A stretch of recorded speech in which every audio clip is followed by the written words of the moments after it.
baleines nagent aussi dans les rivières. Sur la presqu'île Malraux à Strasbourg, un étrange animal flotte sur le bassin d'Austerlitz. Il s'agit d'un prototype baptisé River Whale. La start-up strasbourgeoise H2OP, à l'origine du projet, expérimente une machine pour capter les déchets plastiques dans les cours d'eau. En 9 jours, elle a déjà récupéré 31 kg de déchets, dont 26 kg de déchets ménagers et 5 kg de déchets verts.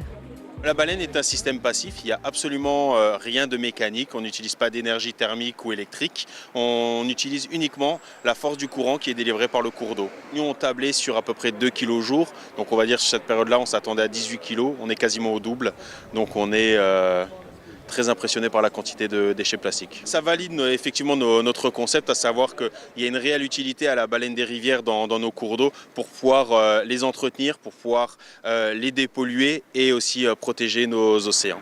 À terme, le collecteur devrait fonctionner 365 jours par an, 24 heures sur 24, le tout sans motorisation. Seuls les courants permettent à la bête de se déplacer et de collecter les déchets.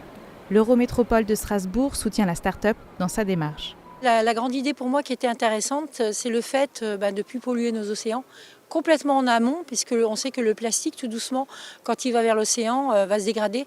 Donc après, il est encore beaucoup plus difficile de le récupérer. Donc le récupérer déjà en amont, c'était intéressant. Et Strasbourg est loin de l'océan. Et ça va permettre aussi de sensibiliser les gens qui verront cette baleine de rivière au fait de ne pas jeter ces déchets, que ce soit dans l'eau ou sur les bordures. Parce qu'on voit que des déchets de bordure se retrouvent dans l'eau par le vent ou par des effets de crue ou ce genre de choses. Dans quelques jours, la baleine rejoindra l'île et c'est dans une entreprise du Jura que la version finale en plastique recyclé verra le jour.